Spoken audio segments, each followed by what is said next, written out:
Okay, I think we'll get started. Welcome to Beyond Small Talk, Make Holiday Events Work for Your Career. My name is Michelle Cavalcanti, and I work in Alumni Relations on the Lifelong Learning and Career Programs team. I'll be your moderator this evening, and we're so glad that you're joining us for this interactive session, part of the Career Check-In series offered through the Job Search and Professional Development Resource Group on the Meliora Collective. We're going to explore how to turn holiday events into meaningful networking opportunities using authentic connections, strategic conversations, and practical tools to build career momentum for the new year. And you're encouraged to use the chat to share your thoughts on the topic throughout the session. And please send any questions you may have to my personal chat, and we will get to them after the end of the presentation, unless there's something you'd like clarification on. We ask that you keep your microphones on mute so that everyone can hear without disruption. And this session is being recorded so we can share it with the University of Rochester community. We had really great registration, so we want to make sure that anybody that is unable to join us live will be able to view it afterwards. We're thrilled to be led by Alex Perlman from the class of 2007. Alex is a leadership and executive coach who teaches professionals how to lead. Alex combines business strategy expertise with human development insights to create transformative coaching experiences. He holds an ACC credential from the International Coaching Federation, completed the Columbia Coaching Certification Program, and earned his MBA at Columbia Business School at the University of Rochester. He has a bachelor degree from political science and served as student association president and chaired both his 5th and 15th reunion. Very good. And is also a George Eastman Circle member. And you can learn more about him and his coaching at www.perlman.coach. And you can join him on LinkedIn as well as our Meliora Collective professional development resource group. So I'm going to turn it over to Alex. I will join you back for the Q&A, and we're really looking forward to this. Welcome. Awesome. Michelle, thank you so much for the introduction. And hello, everyone. Nice to see you. I'm thrilled to be here today to talk to you about, as Michelle mentioned, how to make holiday networking and using it as a strategic tool in your professional toolkit. So as Michelle mentioned, this is going to be an interactive session. You don't have to come on video, but we are hopeful that you'll be able to participate in some of the polls and then later in the Q&A. So a little bit about me. I am a leadership and executive coach, as Michelle mentioned, and I specifically enjoy working with ambitious professionals who understand what it takes to be a leader, but who are looking for the nerve to lead on their own terms.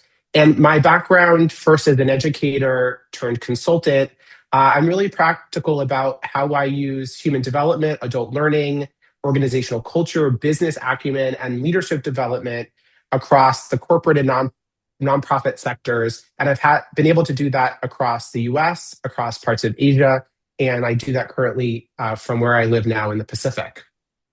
I'd love to know a little bit about all of you. So our first poll question of the day is, what brings you here today? So if you're just joining, you can use the QR code on the screen, or you can go to the link that is in the chat, which I will put down in the chat again. You are welcome to do this from your mobile device, from your laptop or computer, and you should be able to log in as a guest and not have to create an account. So first question of the day, what brings you here today?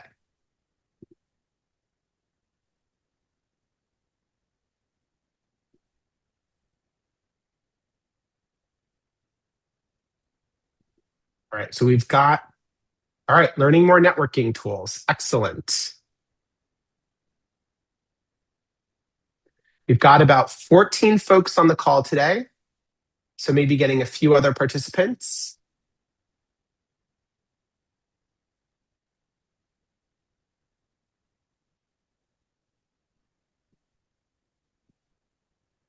Well, for the first person to respond, thank you. And I can say we're definitely going to talk about networking, a lot about networking today.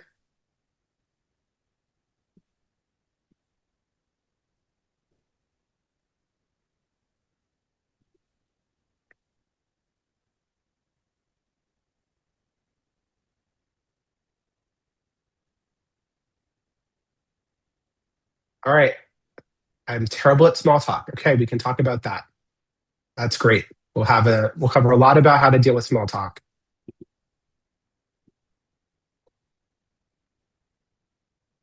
All right. Well, in the event that folks are having any technical difficulties, we're going to move on, and we will come back to this if we have some more responses later. All right. So in today's session, I'm going to try to sort of limit my speaking to about 30 minutes and leave time for Q&A. My goal is to lay out a clear foundation for why authentic networking is the goal when we are attending events. We'll cover practical tips to succeed at networking with the goal of building genuine connections. And then we'll roll out how to start thinking strategically about your networking approach as we enter the holiday social season. So, why now? When Michelle and I were brainstorming topics for this session, there was something about this specific time, a week before Thanksgiving, about 6 weeks before the end of the year, and the importance of how to leverage this holiday season when you have all of these events, family events, corporate events, work events, networking events, extracurricular team events, all of these different events happening right now. For many of us, and I think some folks have already shared this via the poll, for many of us, the idea of networking, and I'm going to put it in air quotes, networking sucks. It's icky, it's transactional, it's emotionally draining. But regardless of where we are in our careers, networking, which just to clarify, networking is building relationships with others. Networking will always be a critical part of our professional success. And there's a lot of activity that happens right now. So it's not only a time to get past that feeling of being drained or if the feeling of networking is icky, but it's also an opportunity to start practicing it while you have this opportunity, you have all these events to actually practicing new ways of networking. So as many of us have learned through adulthood, it takes a while to build up new habits. And so this is a great opportunity to start practicing those habits now. So I'm curious to hear from you, and hopefully some more folks have joined the poll now. I'd be curious to hear how many of you are looking at your social calendar and what does your event commitment look like? Are you avoiding all events for the next 6 weeks? Got a couple, one or two, maybe three or more? Are you really excited about all the events you have, or are you already starting to feel a bit overwhelmed? Would love to hear from folks. What does your social calendar look like over the next 6 weeks?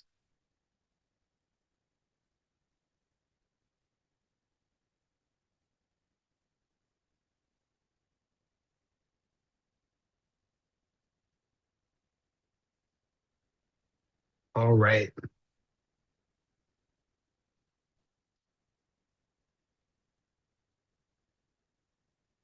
Okay, so it looks like not too much overwhelm, no excitement either, but looks like folks have a couple of events to look forward to. And we'll talk about a couple of University of Rochester opportunities coming up as well. So, given that maybe the poll is not exactly the right place for this, I'd love for folks who might be willing either to put in chat or to come off mute and say, how do you feel about networking? How does networking make you feel?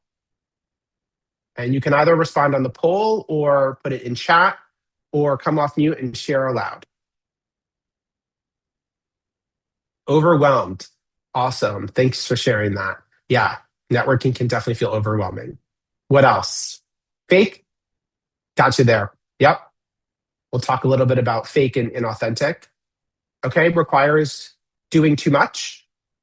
Okay. A lot of effort, a lot of mental load, I imagine. What else?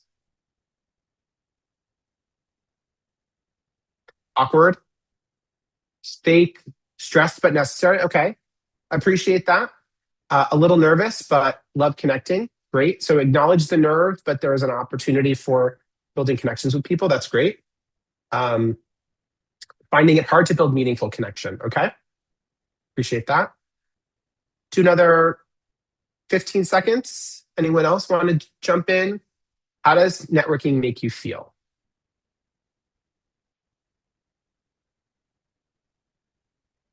All right. So let's sort of jump into what is it about networking that doesn't work and could work better for us. So the traditional advice that many of us have heard throughout our lives is that when we are out there networking, and again, I'm going to put the air quotes on networking, the goal is to have our elevator pitch ready. The goal is to sell ourselves confidently.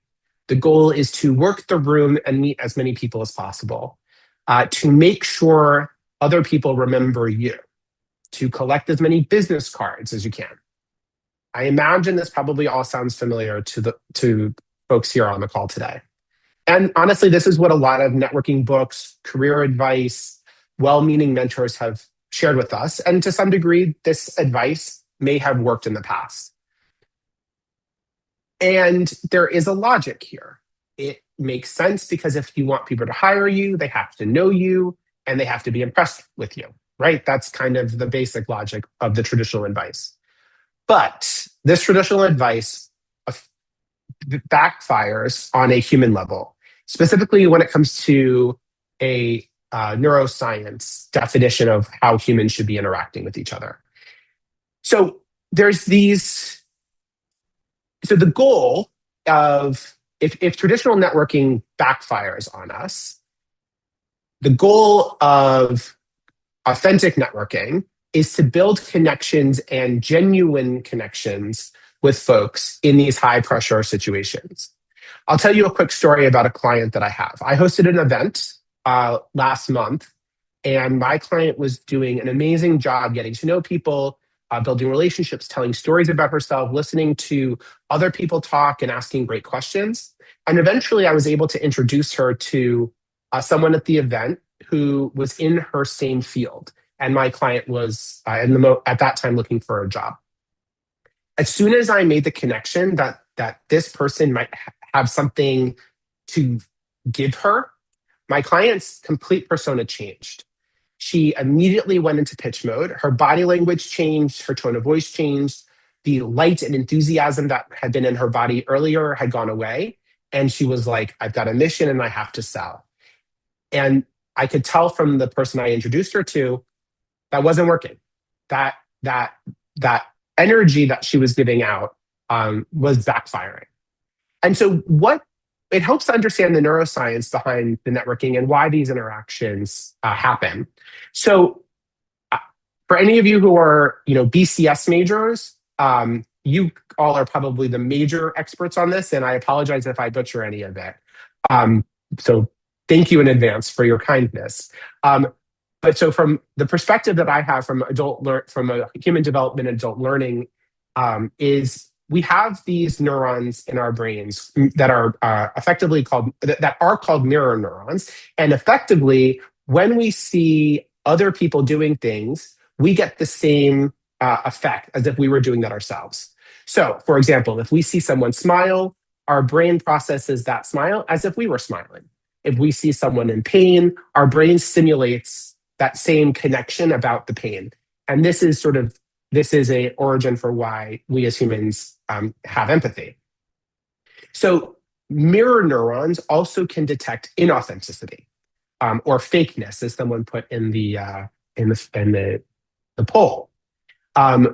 When our mirror neurons detect inauthenticity or fakeness, it causes us to withdraw. It effectively triggers the parts of the body, parts of the brain that are related to stress and fight or flight, and the release of a stress hormone called cortisol. And when our brains react this way, we become guarded, we become uncomfortable, and we might give off body language that says we would prefer to escape from this interaction. And so the combination of transactional behaviors, the anxiety of a networking event, the social exhaustion, all of this contributes to what makes networking feel icky.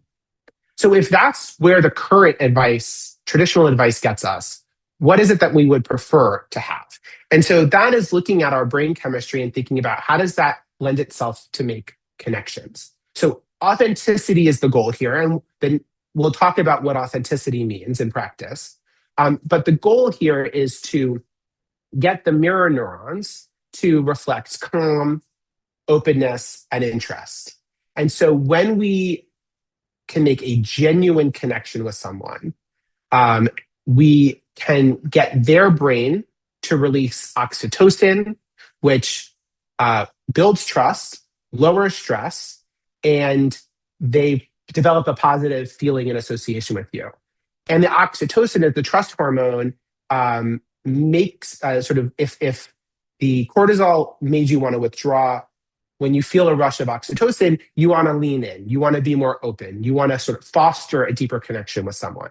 And so if the mirror neurons are effectively our brain's BS detector, they can read micro body language, micro expressions, then to detect authenticity, we need the brain to see genuine, an intent for genuine connection.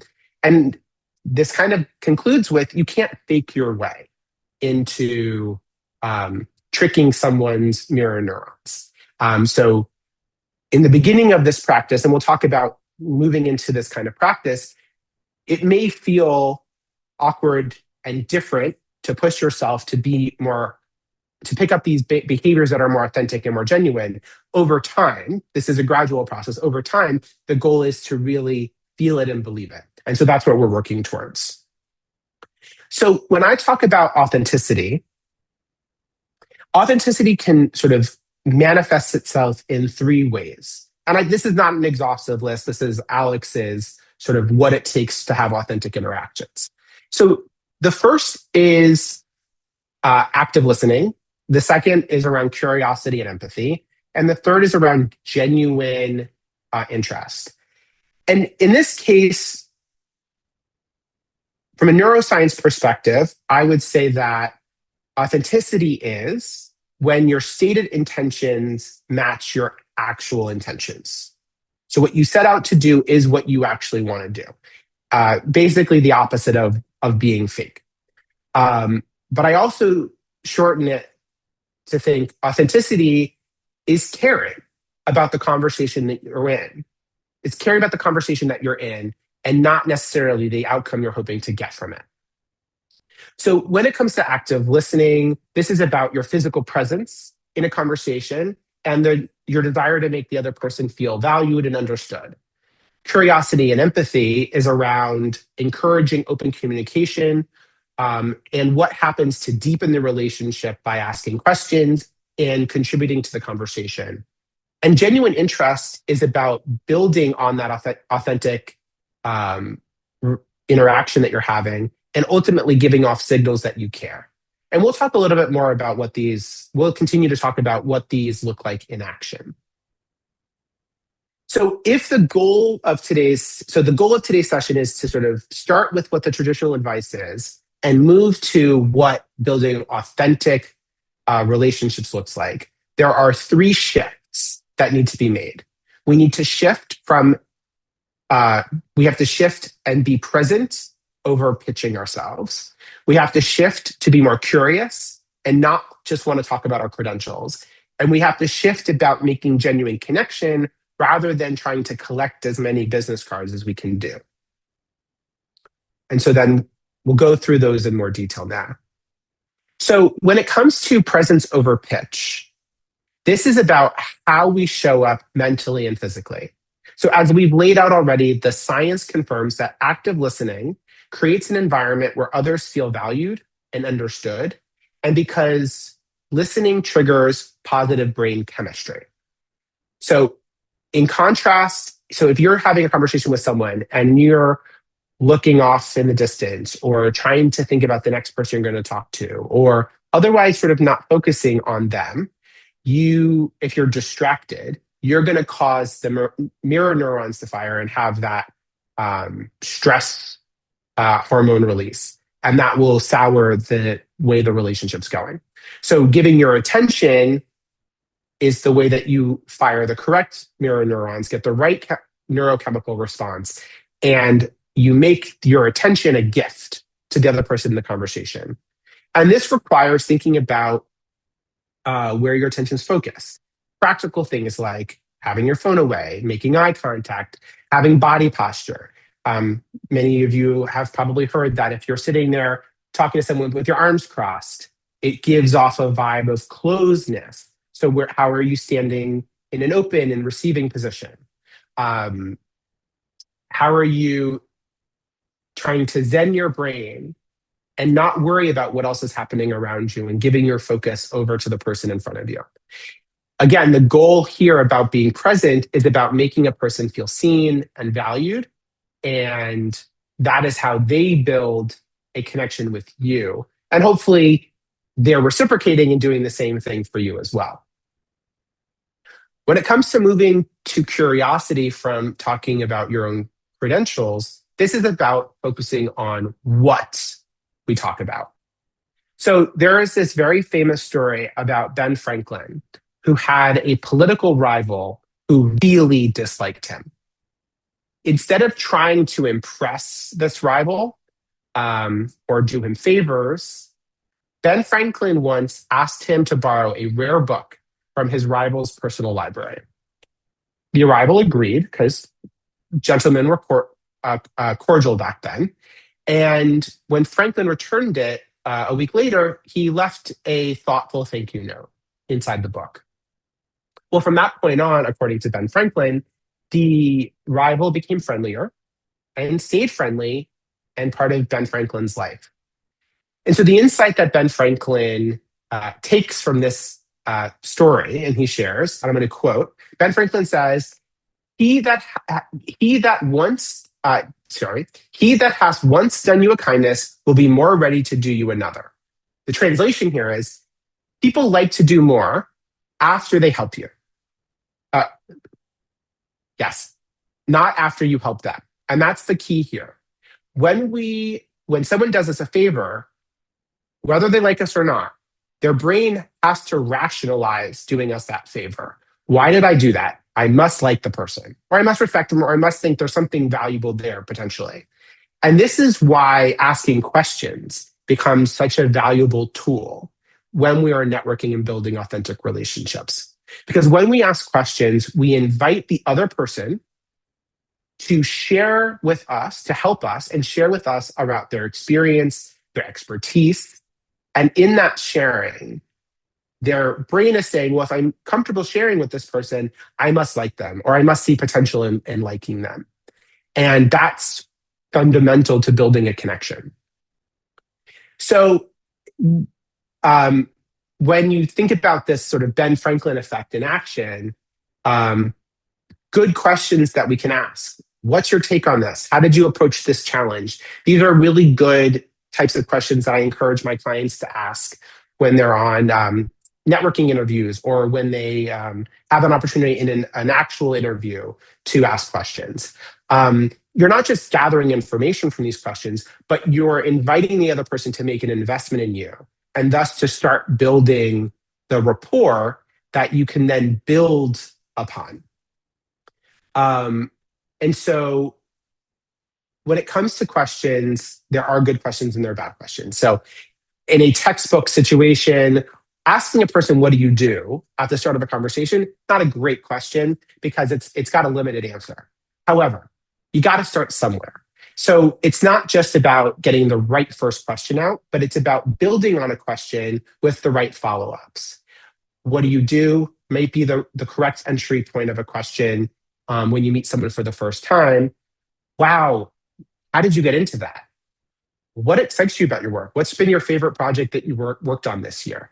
Any kind of question that triggers the other person to want to talk about themselves and bring it to sort of the next level. You'll notice that as I'm sharing this, we're not talking about what you're going to say to the other person. In an ideal situation, in a mutually beneficial networking conversation, the other person will be using these exact same strategies on you, and that will be your invitation to talk about your background, your resume, what you're excited about. But for today's discussion, we're focusing on the things that you should be doing to build your side of a good, authentic relationship, as opposed to to expect from the other person. So there is also Harvard research out there that confirms that when we talk about ourselves, we achieve a reward sensation in our brains, the same kind of reward situation when we eat foods we like or we earn money. And this is a sensation that happens when dopamine, the feel good chemical, is released. So when you ask someone genuine questions and let them talk about themselves, their work, their passions, or challengers, they get the dopamine rush. And then their brain visually associates you with that dopamine rush, thus creating a connection between, oh, when I'm with Alex or when I'm with Michelle, I feel good about myself. Thus, I like being in conversation with Michelle. The flip side is when you talk about yourself and you're talking about your resume, you get the dopamine rush. So you feel good about talking about yourself, but the other person is maybe not experiencing that. And again, when we think about networking and our role with networking, it's important to think about our part in this equation to make the other person feel good and on a neurochemical level. So the last part is if the goal here is to get the other person to have a positive chemical rush when they talk about themselves, the next step here is also trying to figure out if you can't have a ton of conversations with a lot of people, how do you strategize to make sure you're getting the most out of a networking event? So there is this concept called Dunbar's number, which effectively says that we as human beings have the cognitive limitation to have 150 stable relationships in our life at any given time. So basically, we can just maintain like 150 folks like that we can stay in close contact with. And so when we take that approach and apply it to a networking event, the traditional advice of work the room and meet as many people as possible completely undermines the ability to have genuine, authentic connections with people. And so the goal here is what would it look like to have 3 to 5 genuine conversations at one event? On the one hand,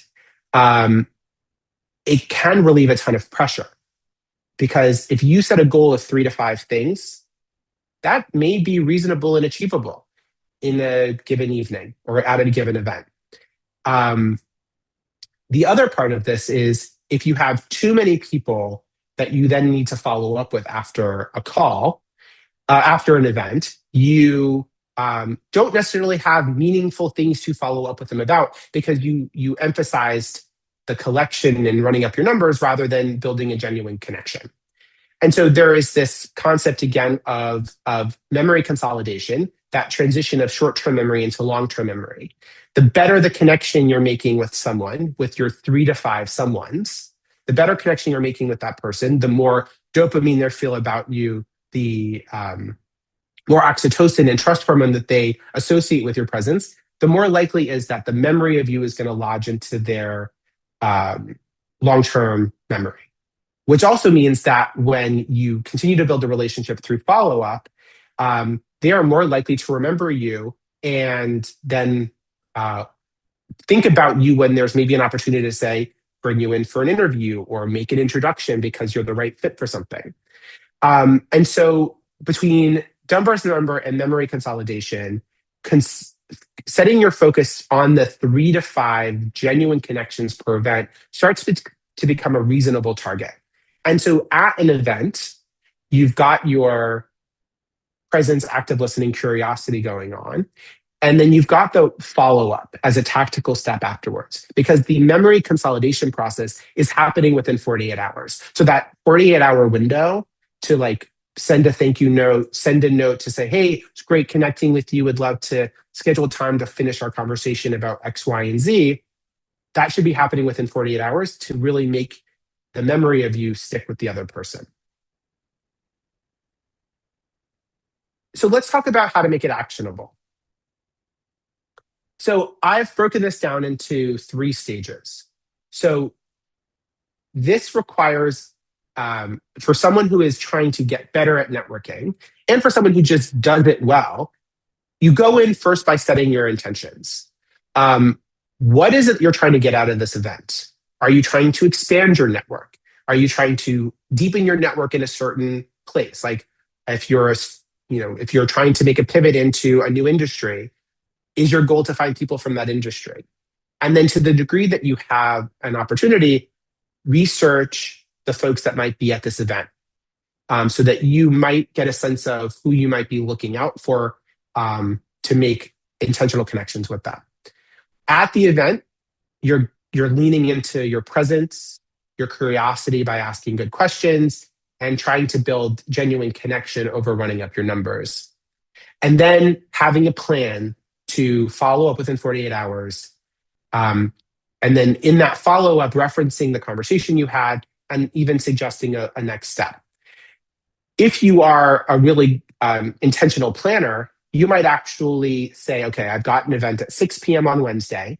So I'm going to do my planning for it Monday night after work. And then I'm going to carve out time on Thursday morning to write my thank you notes. And so actually putting those sort of activities in a calendar to make sure that you hold yourself accountable to getting them done. And then because this is a learning process for many of us, or something that we're continually trying to improve, um, take an opportunity to reflect. How did that go for you? How did changing these behaviors, how did asking your new questions go? How did focusing on 3 to 5 relationships rather than 50 for that event work for you? And then think about what you would try differently for the next event. And then how would I break this down across the next 6 weeks? Well, as I asked the question earlier, what events are you seeing on your calendar? Make sure you have events to go to. And start planning those out now and getting yourself ready with intentions and planning to be ready for those events. Commit to attending something by the middle of December. And then by the beginning of January after the new year, think about what's been working for you and what's not. Because this is not a skill that ends after the holiday season. It's actually just the practice for all of the events and networking opportunities and conferences and interviews that we might go to for the rest of the year.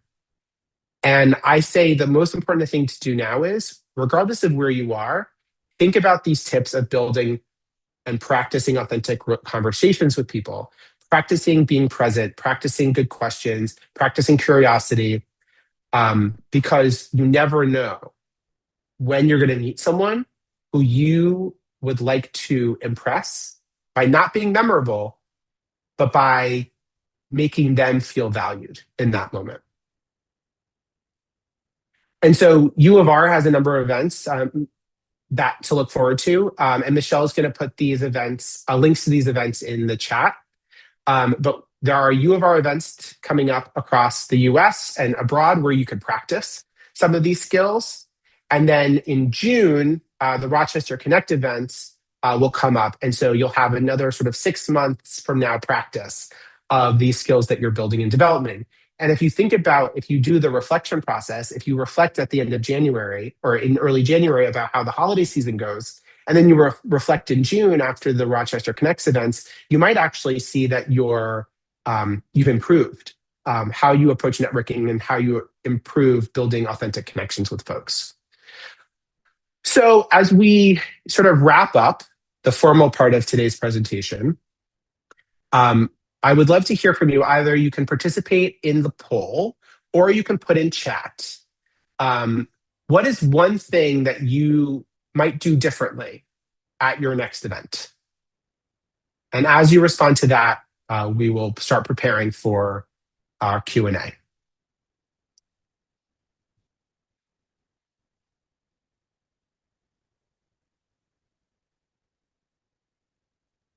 Okay, great.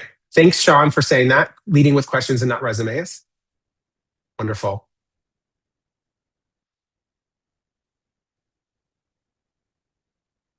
Okay. Stan, great question. I think we should address that during the Q&A about the challenge of when people don't reciprocate the conversation. That's a big issue for sure. All right. So Michelle, let's go to Q&A. I have some QR codes here to be in touch with folks, but I'm also going to just copy and paste all that into the chat so that if you want to get in touch or learn more, and I will stop presenting and let's move to Q&A. Great. Thank you for the presentation. Do you want to start with Stan's comment that he asked, what are some ways I can bring myself more into the conversation? Because he's really great at prompting others to share, Yeah, but then can't figure out a way back in. absolutely. So Stan, I would say there's two answers to this question. So answer one, which I think is a genuine way to participate, is let's say Michelle is talking about how she breeds dogs and she's got all these dogs and she's talking about all these dogs. And you're like, oh, I had this wonderful pup that I had for 10 years. He was the New Orleans adopted dog. And you sort of bring yourself into the conversation in a very logical way. Maybe it's a way to empathize or to share, I've been there with you. And hopefully that is enough of a prompt for the other person uh, to sort of clue in that they should be shifting the conversation. Now, if you've tried this once or twice and it's not working at all, I actually would consider leaving the conversation because this person is a bit one-sided. They're doing all of the traditional networking stuff. And my guess is you probably have other people on your mind that you would like to be talking with and hoping to build an actual genuine connection with. And so I imagine this might come up in a question from someone else. So I'm going to front load it. Good exit conversations. The ways to exit conversations. One of my favorites, which I think is also very polite, is to say, "Oh, I see the bar. There's space at the bar now. I'm going to grab myself a drink. Can I grab you something?" So ideally, they say no. I'm good, and then you kind of disappear. An excuse to go to the bathroom may be appropriate depending on how well you know the person. If you see someone that you need to talk to, maybe a coworker, a friend, maybe someone who looks lost, you're like, "I'm so sorry. My friend over there looks like he's having some trouble. I need to like go check in on him." And so there are reasonably polite fabrications that you can make to get out of conversation, but you shouldn't, as painful as it is, you shouldn't feel obligated to stay in a conversation that is not responding to the need in the moment. So I'll take a pause there and see what other questions folks have. Okay, there's another question that came in that actually is a little bit of a twist. So what Hmm. nonverbal signals should somebody be looking for sometimes we miss those cues that somebody is actually not wants to leave the conversation or is not interested in something that we are saying. So Yeah. what would you say to that, Alex? Yeah. So the first thing I would say is but operate with an assumption that everybody at an event is looking to get around and that monopolizing someone's time is bad form. So at a certain point, you should naturally say, well, I've been holding your attention this whole time. I'd love to, could I get your business card and can I follow up with you? And there could be a natural way to end the conversation. And I think first it's on us to give the conversation an opportunity to end before the other person starts giving us some body language or some micro expressions. If we have not been paying attention to start, what we're looking for is eye contact. If someone's eye contact is wandering, if they're not looking at you or focusing on the group of people that you're with, that might be an early indication that they are checking out. Um, and so that should be a first warning that you might want to come to land the conversation. Second might be body posture. So again, closed off body posture. If the person's body language is actually sort of not facing you, but maybe they're leaning out, they're physically trying to leave the conversation, but subtly, that might be another indicator that someone is um, checking out. I would say the third indicator might be the shortness of people's answers. If they're not, if you're asking an insightful question, oh, how did you respond to that challenge? They're being like, it was just like kind of a mess and I don't really want to talk about it. Mhm. That might be an indicator that they're kind of done with the conversation. And so again, finding a way to say, well, it's been such a wonderful, I don't want to monopolize your time, but it's wonderful to chat with you. Could we exchange contact information? Um, excuse me. Could I reach out to you via email and then try to just move the conversation to the next phase, which is in the follow-up? Great. There's another question that just came into the chat. In a conference, everyone is very short in time in between talks, and the people that you want to talk to may have a lot of people to talk to. How do you approach them? Short and nice, which can start a conversation and eventually a relationship with them later. Yes. Okay. So I've just been at a couple conferences, and so I definitely feel this one specifically. Um, so I guess it depends on who the people are you want to talk to. So if it's a presenter and they've just finished presenting and now everyone's come to talk to them, that one might be difficult. And if you do get a chance to them, I might say, like, give an introduction, say what you loved about their speech, give them some praise, and ask, may I follow up with you on LinkedIn or may I email you to have a conversation afterwards? And I think there's a politeness to it that you're fully acknowledging that they're overwhelmed and that you're perfectly willing to like take space because then you can go and have this authentic interaction with them later and you don't have to have it in the moment.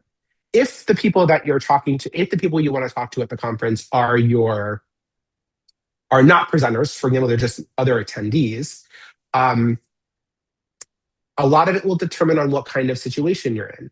I built a lot of my relationships with attendees because I sat next to them randomly at a table and we struck up a conversation before the session began, and then we took it offline afterwards. You might say, hey, it might be a former coworker or someone you haven't seen in a while, like, hey, like conference time super busy. Could we get coffee tomorrow morning? And try to be proactive about scheduling the stuff. And again, with people that and you know that they're going to the conference, you can reach out to them in advance and try to book time with them. And I think that demonstrates you being proactive. And again, hopefully making them feel good that someone wants to spend time with them and someone's going out of their way to book time with them. And so there's an opportunity that you might actually give them that dopamine rush just by asking for their time. What's your favorite way of exchanging information? Are people using business cards or are Mm, you doing QR codes or phone exchanges? I don't know. yeah. No, Thanks it's very great. much. I was super unsure about this when I went to the conferences last month. I made business cards just in case, because I wanted to be prepared. I did give the business card out to some folks, and I did collect business cards from folks. And I Okay. think um, it's the fastest way to do it because you don't know if someone has time to pull their phone out and find the right app. That Mhm. aside, what I found from the conference was being ready with your LinkedIn QR code. Um, and so if you don't know how to find your LinkedIn QR code, uh, find it. Even add it as a photo, like a Mhm. favorites photo in your photo album. But that seemed to be the most common way. And I was in groups where people would just pull out their QR codes and scan each other's, and then you deal with it with LinkedIn. Then LinkedIn becomes your follow up mechanism as opposed to email. Yeah, that's great. I've seen that a lot, and I think that is a really popular way. Okay, so this one is, even with holiday parties, some people are coming in without a guest, and they may or may not be introverted, but the question is, what's the best way to walk into a social or a networking event alone without feeling self-conscious and start connecting with people naturally? And especially, what is the best Mm, way to start a conversation with someone I don't know at a holiday party? So, exactly what we're just talking about. What is a way to enter into conversation with people if you do not know anyone there? yeah.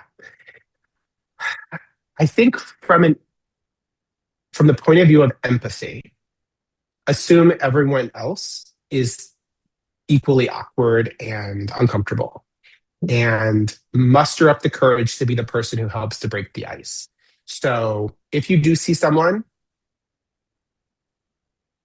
just walking up and saying, "Hey, I'm Alex."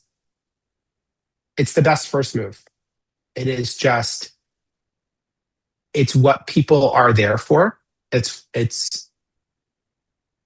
some people are afraid to make the first move, but just saying, "Hey, I'm Alex. What brings you here tonight? Hey, I'm Alex. How's your holiday season going?" Right. That's Especially it. with the It's just, University of Rochester, this is a very obvious connection. I graduated in this year, or just something about your University of Rochester experience can be a really easy icebreaker too. So, I would say that's it. Exactly. And that's where a little bit of research and prep goes to. For the most part, I mean, I'm sure there's scenarios exist, but like for the most part, we're going to events where we have some kind of connection, even mhm, if we're the spouse or significant other or the friend of the person who brought us. So there's always something, be it your U of R affiliation, um, you know, your spouse or significant other or a friend who brought you to an event. Is it around a theme? Like, is it a fundraiser or a gala? And like, you can always ask, like, what's your connection to this organization? Or how have you been involved? Or, right? Again, it may require a low level question to start the conversation, but then again, the power is in the follow up. Um, and if all of this is about hacking our neurobiology, if you're the person to make the first move, there's a likelihood that that person's going to feel grateful that you spoke to them and that mhm. they seemed worthy of being spoken to. And that might make them feel good, which means they will then associate you with that good feeling. And you never know if that person, again, I talked about the numbers game. Like you can't run up the numbers at an event because you can't build authentic relationships. But networking big picture is a numbers game because over the course of your professional career or over the course of a job search, you are trying to find the person or people who have connections to other people or organizations that might be able to make you a job offer. And so this is like 3 to 5 relationships at this event that's contributing to this larger network that you're building because you never know who's the person that's going to come through and say, "Gosh, Alex, I really enjoyed talking to you. And I was thinking about our conversation and I remembered my friend is hiring. I'd love to make an introduction for you." You Mhm. never know who that person's going to be. So you might as well lean in and be the first person to say, "Hey, I'm Alex. How's your night going?" That's great advice. There's another question here about just talking about your professional background in social situations. So if you're at a party, we do, you mentioned like we're not leading with obviously a resume. How can you gear or steer conversation towards conversations that would allow you to talk about the things that you've done or Yeah, um, I think I think this sort of goes to part of what Stan had asked earlier. mhm. Um, if you're sort of in control of the conversation by asking questions, are you asking questions that would naturally lend an opportunity for you to jump in? So I have a I like my consulting background. I can talk about a lot of different things, and so if someone says I'm in I'm in finance, and they talk about it, I'd be like, I had this really interesting finance client. They were a big custodial bank, and they really had a lot of culture issues. I'd be so curious, what kind of culture issues do you see at your bank? And so I've gotten the opportunity to say, I know finance and I've worked for banks, but I've put the question back on him to see if there's a story he might want to tell me to feel good about himself and to positively associate. And so again, in a mutually beneficial conversation, he might answer my question and be like, "Wait, so I didn't realize that you were a consultant. Tell me more about the kind of work you did." And then the volley would go, right? Mhm. The goal is that the conversation ends up a volley and not a one sided conversation. Right. That makes sense. So Stan asked another question about since he is a caretaker for his elderly parents, that he still masks Mhm. at events. And asks, how would I be able to be more inviting, even though he's masked at events? Yeah, Do you have any advice? that it's a good one. And Stan, I thank you for the caretaking that you're doing and how that might impact your world outside of that. Um, there's a couple of potential options. One is to lean in and talk about it. Like you could say, I'm sorry that if you're having any trouble hearing me, I continue to wear a mask because I'm a caretaker. And offering that information proactively may um, may undo any of the natural responses that people have to people who wear masks now, right? You're like, oh, that mask is being worn with a purpose. He's not afraid of me getting him sick. He's afraid of protecting people at home. And so you're offering something about yourself that builds rapport that then again starts to build you're offering something about yourself, which is a vulnerable thing about yourself, which is another tactic Mm. um, to build a genuine relationship. Because something that might come up here is if you lead in to say, apologies if you're having trouble hearing me. I continue to wear a mask to protect folks at home. They might say, oh, I kudos to you. Like the caretakers who took care of my parents were really, really diligent and it mattered a lot to me. And then you're like, oh, where do your parents live? And there might be like an entry point to a deeper conversation. So I would say like tactic one is lean into it and see if you can actually hasten the process of getting to some real authentic personal content. Second is it may be like leading with confidence in other ways so that the mask doesn't feel like it's in the way. And maybe that there is, if you get feedback that it is hard to hear you or dictation is suffering, maybe there's just an opportunity to practice dictation through the mask to be better understood. So those are sort of two approaches that I might consider. Okay. So this is a really nice question. How can they help somebody else at a social event? If you see somebody who's standing by themselves, or, how can you help navigate nervousness, or, just to be a good member of the community? Do you have some tips on that? Mm. That's a really I'm nice going to question. offer a slightly controversial answer to this. Oh, okay. Yes, I think generally we should all be looking out for people who are uncomfortable and doing our job, like doing a good job to make people feel welcome and included. And so one way that might be is if you see someone, like if you're in a group conversation and you see someone standing awkwardly on the outside, invite them in. Oh, well, please join us. Here's what we're talking about. And like touch them up in a quick way so that they can feel part of the group. I really think like especially if you're trying to do that if you do that in front of someone who you might be networking with, it's a good sign and it really shows like good intention and awareness of your environment. So if you can be helpful in that way, absolutely do it.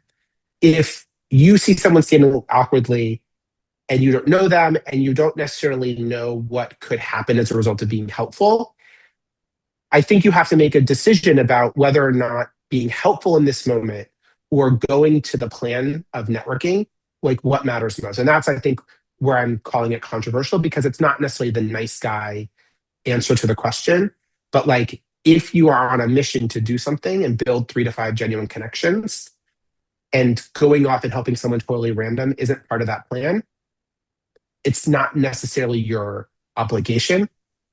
However, what if that's the one person who actually could be super useful to you that day? And that's the trade-off. Like you got to make a game time decision and read the room and read the other person and be like, I could do this and get stuck, and I could do this and get it could pay off. And so again, your intention matters, and following your plan may be the intention you need to stick with. Oh, those are both very good points. Um, so we're almost at time. We have about 4 minutes. If anybody else has a question, you can either unmute or you can write it quickly into the chat. Oh, maybe there's one here. No, lots of people are saying thank you, well done. Thank you all. I think people are enjoying it. We do have people on the phone, and so they're not able to, they weren't able to do the polls. But I do think that, there may be a chance for you to kind of give us just a couple of do not do this. What are your absolute don'ts? I mean, I know I like to keep it positive, but what are the icks, as you said earlier? Yeah, yeah. So do everything in your power to make the other person feel cared for, valued, and respected in that moment. Because all of those things that you can do for them will be how their brain is hacked to like you and then maybe want to do something for you later. At the same time, don't be self sacrificing. If you're in a conversation that is one sided and the other person is not reciprocating, get out of it and go find the next person to talk to, because you are trying to make some relationships with other people as well. And you can't just get stuck with the one person. Mhm. Um, so that is permission to be selfish in one way, while you're also not being selfish by only talking about yourself and only talking about your credentials and creating that ick factor of being transactional with the relationship. And at the end of the day, to make this a real learning experience, practice and try different things, and then reflect on them to see how they improve for you, and then see what you're going to do better. And when you all get the PowerPoint presentation, I'll include a little cheat sheet which breaks down presence and curiosity and connection with some very practical do's and don'ts. Do put your phone away. Um, do ask good questions. Do try to just set a goal of 3 to 5 genuine connections, and that will be how you can sort of get through this season on a high note. So I thank you all so much for coming today, and I look forward to hearing from some of you. Please reach out. Questions, follow-ups, happy to find time to chat with each of you.